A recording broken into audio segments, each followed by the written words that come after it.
Welcome, everyone, to another episode of the Campus Waterfowl Podcast. I'm your host, Derek Christians, and this weekend, for our 11th stop of our Collegiate Waterfowl Tour, we are at NC State, North Carolina State, the champions of the 2022 Collegiate Waterfowl National Championship.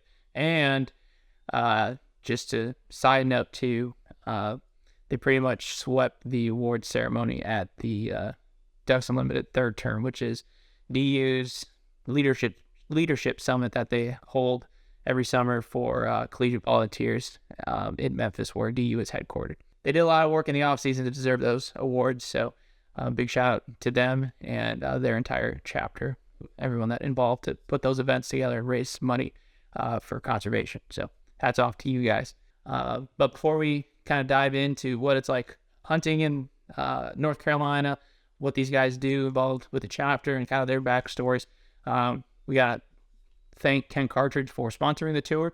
They've been heavily involved with working with us and making sure these students are taken care of over the weekends that we are here by supplying a case of ammo for them to shoot. So big shout out to them. And other than that, this season was definitely winding down. I appreciate all you guys up north whose seasons are already done tuning into our podcast.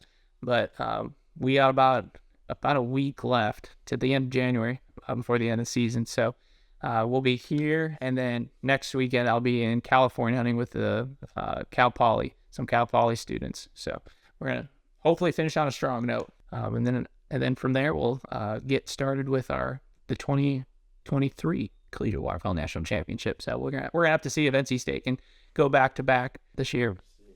But all right.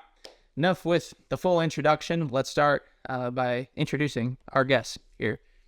All right, so I'm Mason Leonard, and I obviously go to NC State, and I major in ag business, and I'm from Wake Forest, North Carolina, which is about 30 minutes outside of Raleigh, and I'm a sophomore at NC State, and I've been going to the state banquets for many years now, and kind of knew I wanted to do it when I got to college, and just really jump-started it when I got there. Loved it ever since. I'm Ben Liverman. I'm a sophomore at NC State. I'm majoring in agriculture business. I've been involved with DU, and I really enjoy being involved with DU with, helping other people just get more interested in waterfowl and what all it brings, and help them have a similar passion. First question I always ask is how in the world, just because when going to college, yeah, you meet people from all over going to college there, but how did you two meet? Me and Bennett actually were suite mates when we were in our freshman year. So we were we got to stay in the same dorm, and we put in our, I guess, freshman intro that we both liked outdoors and hunting and stuff, and I guess we got paired together, and we've just known each other ever since. And what is it like hunting in North Carolina? Like, when is your typical scenario? I'd say it varies year to year. North Carolina, it's not like just going to be lights out every year. What I like to say is a lot of times the outcome is the work you put into it too. But I mean, it's you can have one bad year, and then that's what we like to say. It's like a cycle in NC. You have one bad year, then the next year you have a really good year, and then the year after that you'll have a mediocre year. It just kind of rotates like that, and that's the best way I would be able to describe it. Yeah, and then we have kind of a few different styles. So we have towards the coast, that's where you get all the divers and the hunt impoundments, or sitting the layout boats on the sounds, and then closer to the center part of North Carolina, you'll get the swamp wood duck hunts. And those are the ones that I've kind of done most of my life. But it's been up here closer to the coast. Yeah, we shoot a lot of wood ducks towards the central part of the state, and you get a few mallards, but mainly wood ducks. And once if you want to shoot all the cool ones, you got to come out to the coast. Mm-hmm. But it always seemed like just running campus waterfowl over the years, I would always expect, or whenever I got a picture from North Carolina, it was always from ECU or NC State. It was always wood ducks or swan. A lot of the time. That's what we're known for. Yeah. Well, and I gotta just bring up the amount of swans out here. It is insane. Yeah. It is wild, ridiculous. seeing them in as big a groups as they were, and but then I got some footage of all the swans together, and yeah, they pretty much just like they landed or like they group up in like snow geese just about. It's a massive, huge groups. Kind of talking over this weekend, yeah, or I guess one day of hunting that we were able to get in. It's crazy that it's only been a single day we've been here. Just because you can't hunt ducks on Sundays in North Carolina. What is that like? And knowing that other people are hunting on Sundays. I'd say it's, different. Like, but I think it has pros and cons. Everybody wants to hunt every day. But, I mean, I think, some days ducks need rest. And I think that's a good day where you can't hunt. But, I mean, we also have, like, Virginia and stuff like that, so it's not too far. So if you have a buddy in Virginia, you can go hunt there on a Sunday. But, I mean, I personally like it not being able to hunt on Sundays. I think we go to church and do other stuff too, that are more important, Yeah, especially if you're on, like, we're on winter break or something like that, and we're hunting Monday through Saturday. It's nice to have that one day to rest or hang out, be with your family, or sleep in a little bit and go to church, and it's definitely a nice break for us and the ducks. Is it just duck hunting, or is there like other types of hunting that you have to you're not able to hunt at all? Yeah, so not at all will be ducks. Other types you can hunt, but it's and turkey, and the other they're kind of just limited. It's like deer hunting; you have to be out in a certain time and can't be back in within a certain time. It's kind of a window to go for church. Describing kind of how the hunts went today. How did the hunts go today? What are you guys? It was kind of, I wouldn't say as expected. I knew we weren't going to have no lights out hunts like we were earlier in the year, just with all the, the ice that we had. A lot of ducks went south after that, and I think that played each factor. And we had a few full moons too that didn't help out at all. But I mean, we had fun. We didn't get skunked, so that's right. I guess we had a ball. Yeah, it was pretty cool for shooting. Like if shooting like it was about 5 minutes earlier, we probably could have had a bunch more. But we had a lot of fun just hanging out, cutting up. It's always a good time just to be out in the blind.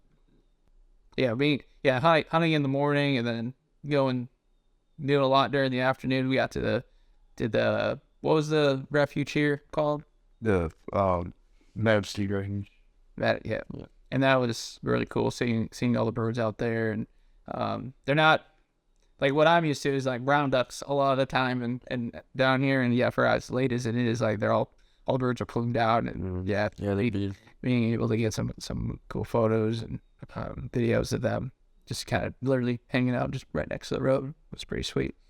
And then after that, gosh, what did we got? Some dinner, we got some lunch, and then what was the place called? We ate at Martell's. Yeah, it's a famous place around here. Yeah, that place was hopping with hunters. Is that just an hot spot that everybody gotta go to? It's one of the few restaurants, and it's very good, and there'll be sites there where you barely want to be in. Mm-hmm. It's pretty. It was great there, and then we stopped at ABC calls, and then we went hunting again. So a full day, and now it's 7:30, and then we're gonna be driving all the way back to Raleigh tonight. Got a long day ahead of us. What about? So let's talk about the NC State DU chapter, because, like I mentioned in the intro, you guys, just about swept the award ceremony at third term. What got you to that point, and what kind of work did you guys have to do to kind of get there? Yeah, I think there's a lot of work that goes on behind the scenes, but I think the main thing that we've been blessed with that other chapters kind of don't have is that the school we go to is that, an ag land grant school, so we get a lot of people that love hunting and love what DU's about, and we have about 120 people in our committee, which is definitely the largest collegiate chapter in the country. And I think just that, we would all make them vote before they left the meetings, and then once they told their parents, they would vote, and then once we beat ECU, they were voting for us, and it kind of boosted our cred, and we just kept going and going. And Oh, you're talking about the tournament. Yeah, the Right. tournament. Yeah. Yeah. I can remember that. Yeah. No, you guys, through the tournament that we held back in March, that was pretty impressive of all the people involved voting for you guys to kind of to win that whole thing. I can't hear. Who do you guys remember who you had? It was you and Texas A&M. Texas A&M. Oh yeah, because they were trying to go back to back Yeah, for in the competition, but yeah, you guys ended up coming on top. What about talk about like setting up your banquet and describe your banquet, your fall. I guess starting out with your fall banquet. Yeah, so the fall banquet was definitely a lot different this year. So we set the collegiate attendant tracker last year with over 1,200 people at our banquet.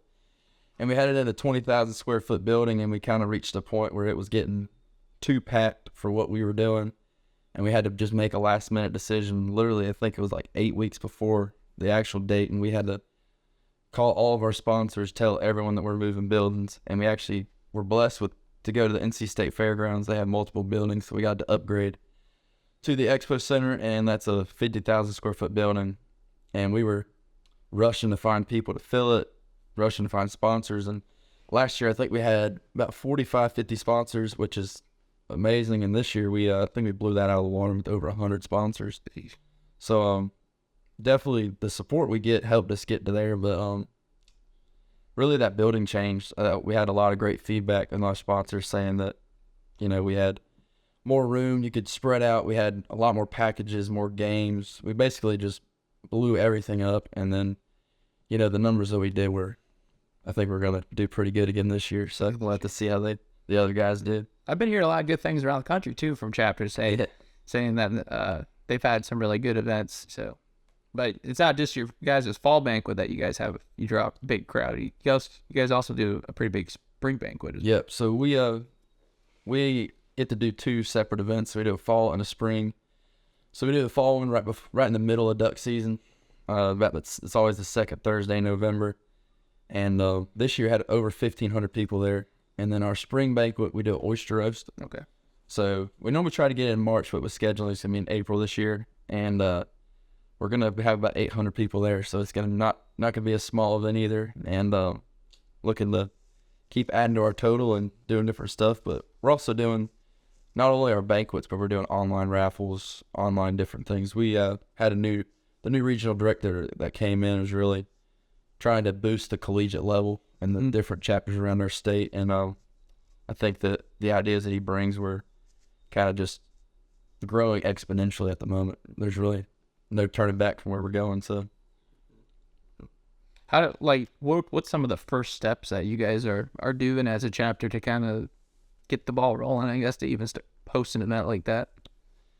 Really, it's just sponsors and word of mouth around campus. I would say a lot with just really taking initiative in the meetings, of just kind of explaining to people how they can help out. Or just literally telling people you can get a sponsor from back home, any kind of small business, bigger business, anybody will donate stuff. I mean they took really good value into that, and I think that's what I kind of. Yeah, another thing is a lot of the people in our committee, a lot of their family members and their parents own businesses, so it helps us out a lot that they can get those direct correlations. But we have a lot of our major sponsors really help us out a lot, and then we go through them to find different people, and just really just spread my word of mouth. And now that we're getting to a point where we're so large, we're starting to get the bigger companies, and they're bringing bigger checks, and we're just keeping on and growing from there. We have a lot of this. We have smaller companies that do great things for us, but when we're starting to get the big dogs in us, that when we're really starting to compete with not only the collegiate chapters, but we're starting to compete with the nationally known just regular chapters. So yeah. You guys were saying you're even competing, trying to be the top chapter in the state as well. Yeah. So right now we're number 2. Charlotte's ahead of us. So we'll see if we can top them this year. Yeah. What would you say for some other collegiate chapters out there wanting to, I guess, even try to tackle that size of event, or even try to grow their numbers? What would you say was something that you guys did that they could maybe do at their college? I think it first starts, you just gotta have that committee, the committee support behind you. Like, we try to, in our meetings and stuff, we have different, we not only do meetings, we do cookouts, you know, make it a social event. You know, college, everything's about social events. You know, we do tailgates at football games. We have a local DJ that will come out and do our tailgates, so that's fun. That brings a lot of attraction to it. We do cookouts. We'll do cooked burgers, hot dogs, Boston butts, anything you can think of, oysters. And then we'll also do meetings every other week during the school year, and to build, that's where we do them on campus, and that's where a lot of the freshmen will do it. Another thing that we started this year, it's kind of haven't really done before, is we have this plaza in our campus, we call it the Brickyard, and we put a truck out there and just sat there and had spinning wing decoys. I brought my dog out there and really just got the word of mouth to the people that might not know about us, and I think that spread it out. But the main thing is just really build your committee before you try to build like your sponsors, because if you have the committee, the sponsors will come, the money will come after that. So Bennett, have you been involved with the chapter since freshman year? Freshman year. So how were you kind of involved with you before college at all? Yeah, I mean, we'd have a banquet back home, but I'd always attend. I never necessarily worked it, but I've always enjoyed DU and just kind of what they aim to do.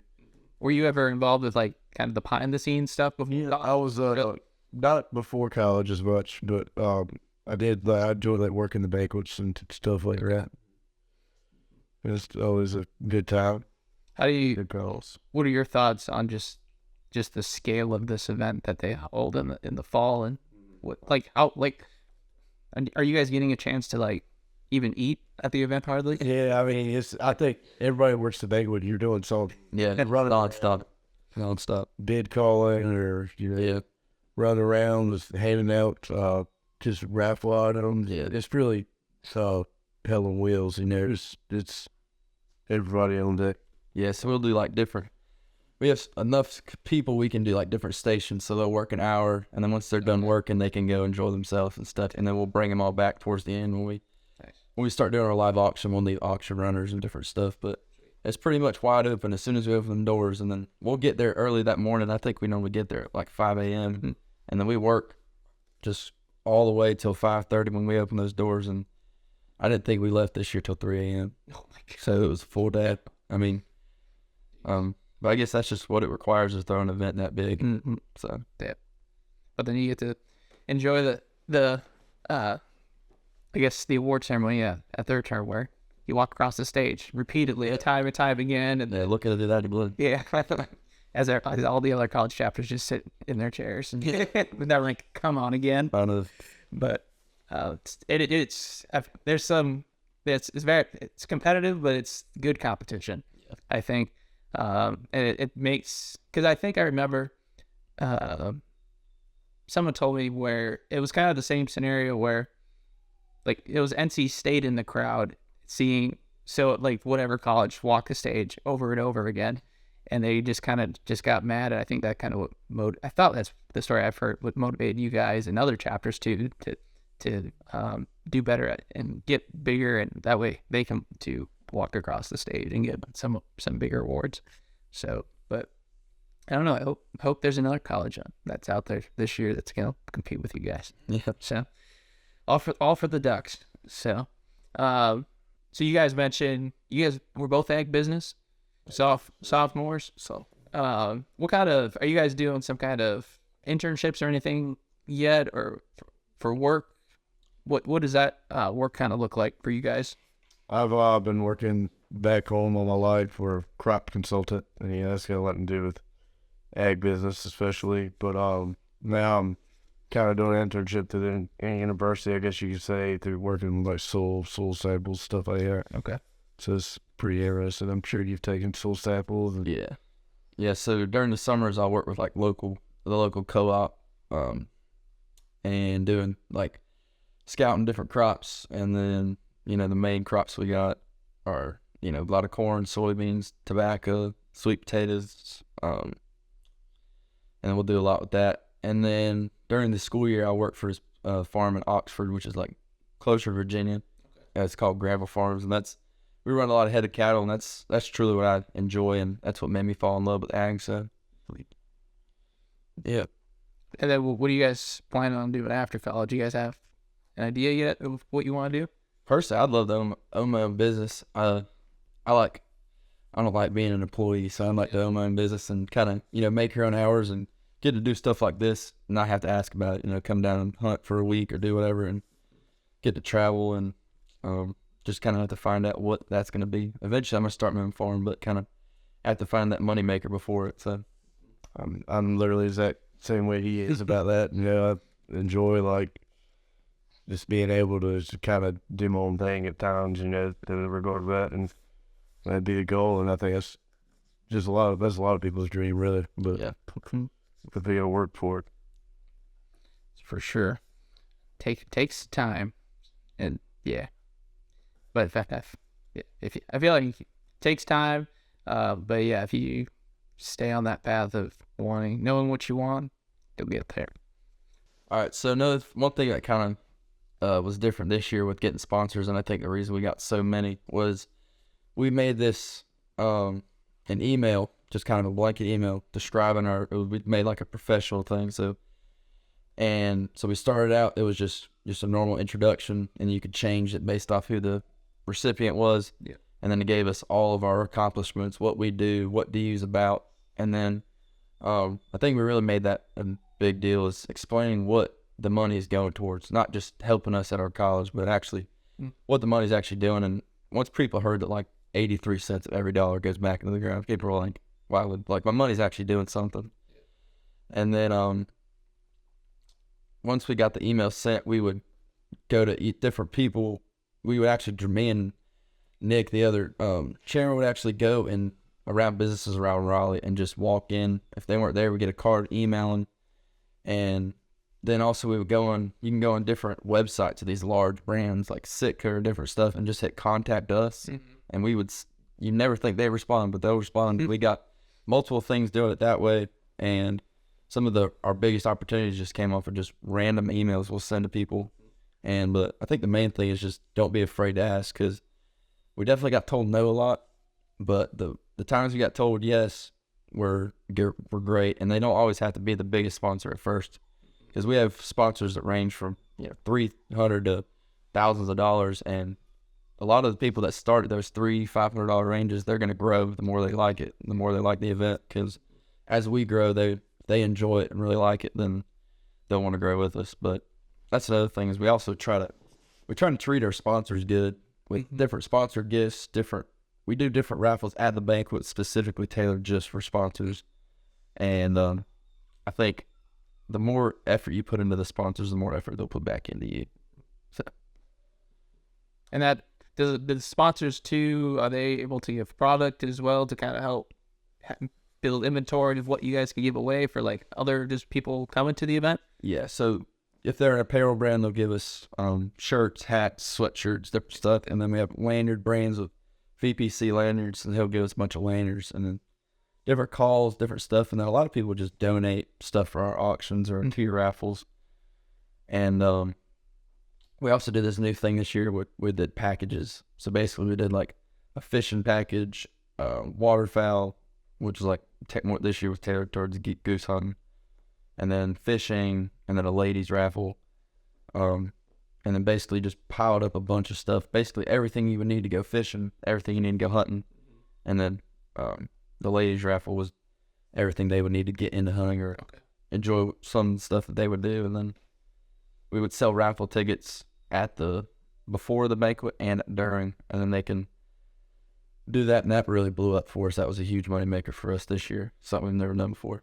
One thing that I always saw from NC State was the shirt that you guys did. You want to explain, that art, especially the art, just because I feel like it's very unique in its way, and it's tailored to NC State and everything. How did that all come about? Yeah, so the artwork definitely started years ago with some of our past chairmen. Knew a guy out of North Carolina that would do the hand paintings. So since we're NC State, we try to tailor different things to national stuff we're known for. So our football stadium, when the baseball team did really good 2 years ago, When they went to Ohio. yeah. So we put a swamp on. He drew a swamp on the baseball field and had mallards flying everywhere, and the Wolfpack mascot was like holding shotgun, looking at the ducks and different stuff. And I think that's what people love the best. Is we also, when he does the painting, he does a one-off painting of it, and then he'll print off of that, and then we'll actually live auction the original painting off at the banquet. So that's another way of just a different way of adding money to the banquet. But I think that painting really helped us out. We change it every year, so we might do a football stadium twice, but the look of it's gonna be different. And then but another thing is we give our sponsors more publicity is giving their logos on the back of the shirt. So depending on what sponsor level they are, if they're platinum, they're on the back. If they're diamond, they're on the sleeve, and their title sponsor will be on the chest of all of our shirts, sweatshirts, and then be on the hat of all of our hats made. That's kind of goes back to the sponsors, is just give them more opportunities to want to be with you. And I don't know if you were saying anything about shirts and what you think of them. I think there's a lot of time that goes into it, and as they get outcomes, I mean, they go out pretty fast. Yeah, Especially the tank up suit. Flying all out. we normally sell it within an hour, and we sell hundreds. We sell, over 1,000 shirts, and then combine it with long and short sleeve, and then a bunch of hats. And it's cool to see, like, walking around campus, you'll see the different years of what we've done, and like how long people have been here. It's pretty wild to see how many people actually come to the banquet when you walk around. And I can't walk around campus without seeing some of our stuff. So that, NC State does have a lot of just people involved with the hunting and just, I guess it's an egg school.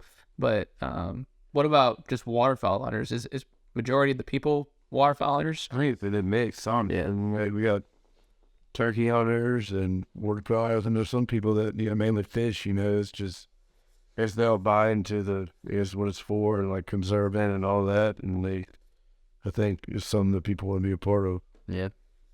And we also have a lot of deer hunters. I think a lot of people will start deer hunting and then just transition into duck hunting. Maybe it's that they want to be involved with duck hunting, and that's kind of a way to learn more. And I know for us, deer hunting's in season. You deer hunt. If your waterfowl's in season, you duck hunt. So kind of just depends on what's in the season, what we're doing. But you try to just fill the whole calendar up to and just be out in the field. Got to be hunting something. So before coming to North Carolina, I didn't really know about just the rich history of waterfowl hunting out here. Do you guys know any of that? History like here is in the Hyde County? Even Eastern North Carolina. I mean, Hyde County has always been mainly back in the day, it was really known in NC as a place to come goose hunting. As I think my dad mentioned earlier, that it was pretty much like today's East Central Maryland, because it really is probably the goose capital for the world, maybe. And I think a lot of people back then, they'd come down here and they'd hunt Currituck or anything towards that way. And I think it's places that grew. And in my opinion, in North Carolina, I don't think there's anywhere better to hunt when it's good. And I think it's just like, it's always cool having like old timers talk about stuff and how it was back then. And it's always fun here, stories. Enjoy it. Yeah. And then towards the central part of the state is all of our swamp wood duck hunting. And I know my grandpa and uncle and all them, they and my dad, like when they were kids, just had the joy of just going out there and just swamp duck hunting. You just walk out there. It's a lot different than most people. You don't even, most of the time we don't even take decoys. You just walk out there. They know they're going to be there. And they just, as they're flying by, just try and pop a few off. And, it's kind of fun. Like when it's shooting light for like 15 minutes, it's on and heavy. It's just nonstop. Ducks are flying everywhere. But then after that 15 minutes, it shuts off and nothing. It's done. So it's we have multiple different types of duck hunting, I think, in the state. Some mornings I wouldn't mind just like a quick, heavy 15 minutes, and then it's like, all done. And then the fact that we go home, have some breakfast, take a nap. For real. So let's see how. Yeah. What about describe just the swan hunting out here. What is that like? Well, a lot of the swans here, most people like to kill them out of the field. I'd say that's easier too. That's kind of where they want to go to feed. Like on the week coming up, especially. But yeah. So we pretty much play them out of the field, and you judge it by the wind, where you want to hunt, where the wind's blowing, and we use swan silhouettes, and we'll literally use trash bags and as much white that you have out there in the field. And the swan, and what do you see him throw up top? You just want to have a lot of white. The more you have, I think, works better. And they pretty much, they do it pretty, and it's really something to see, especially for somebody who wants to kill swan for the first time. I feel like everybody should shoot a swan. I feel like that should be a bucket list kind of thing to do. And yeah, I mean, that's pretty much how it goes. It's kind of like duck hunting, except you're in a field, and you want to get good cover and do all that. But yeah, it's a pretty thing to see. Yeah. And I guess something different than when it's duck hunting is you got to pull a permit. Yeah. So we'll go online, and it's basically just depending on how many times you've done it, if you filled out the survey from last year, whether or not you killed one last year or not, and then you'll be put into different hats, basically. And if you are lucky enough to pull a permit, you can go out and shoot one, and then you're done. So you can't shoot more than one, and then you got to tag it, and it's pretty strict on it, but it's definitely an interesting. Yeah, it's so fun to see. I mean, you can, if it's good and there's swans all around, you can kind of pick out what swan versus shooting. You can you don't have to shoot. You can watch them. Sometimes it's fun, even when you're not pulling the trigger. Yeah. So that's the fun part about it. And you just and especially if they're cut up from a long ways out, you can see when they're coming. You can really just sit there and just pick out the one you want, because the smaller juvies, they'll have some gray on them, or you can have that darker gray head. And if you can get those pure white, long neck, massive wingspan, those are the ones you're really looking for. When they hit the ground, it's like a bowling ball hitting the ground. It sounds pretty insane when they hit. Go to school in South Dakota, we could get a tag, but I never did apply for one out there. And that time, I just remember, like, you never really, like, specifically go out for swans. It was more so just in case if one did, like, come within shooting range while you were out, like, moose hunting or something like that, you would kind of be able to then get one. But out here, it's like people sometimes, like, there's even guides. Yeah, there's guides that are there for juvenile one. Yeah, and they not often do they not get one. It's if you find the feed, you can pretty much maybe not guarantee it's hunting, but it's not easy. I wouldn't say it's easy, but it's not very overly difficult. It just depends on the day. Yeah, if the conditions are right, you can pretty much walk away with one pretty confidently. And a lot of times in South Dakota, even Minnesota, they would do it too, where you'd have swan decoys more so as confidence decoys there with the Canadas. But it's definitely, I thought it'd, like, coming in here, I thought it would be fairly similar, but no, not in difference for the swans out here. Gosh. One question I always like to ask toward the end is, what is one piece of advice that you would give to any hunter, freshman, anyone out there? Could be life advice. What kind of advice would you give to someone? I'd say just main thing is just enjoy it. You're not gonna have a great day every day, but just enjoy being out there with your buddies or your family. And just, like, a lot of the times, the most fun part about duck hunting or hunting in general is just where you're not pulling the trigger. When your heart's racing and you're going to pull the trigger, that's the fun. That's fun too. But a lot of the stories, is when something goes wrong or your truck gets stuck or something. That's when the stories are what makes hunting where you can tell it your family for years to come. And I'd say just enjoy every minute of it, not just the hunting, and don't get too serious. Have fun. That's kind of what I was thinking. It's not all about the killing. So the best memories I have duck hunting was with my grandpa. I always be able to look back on that, or with a buddy. That's where all the stories come, and I think that's what it's all about, just having that fellowship and being able to share the same passion. That's what. I had a great time these last couple of days I've been here. We were able to stay at your cam. Got to hang out with your dad and his buddies, and got to hear some stories from them of their time hunting, and then to like having dinner there and breakfast. That's very something that. Like the vinegar-based barbecue. And vinegar-based barbecue while I was out here. Didn't know that was a thing. So that's what. But can't thank you enough for letting me be a part of that these last couple of days and inviting me in and being a part of it. So it means a lot. We appreciate you. We can win the national championship. Yeah. Hey, if you win again, I'm back. So and then I'm gonna be putting myself into trying to get a swan tag. Yeah, we'll do that or schedule a little earlier in the year. Maybe we can have a better shoot. Yeah. Well, that's fun no matter what. We're going to kind of wrap this one up a little sooner just because we do have a 3-hour drive back to Raleigh tonight here. So we're not going to get back there until about 11 o'clock now. So appreciate everyone tuning into the Campus Waterfowl podcast. We will see you in the next one.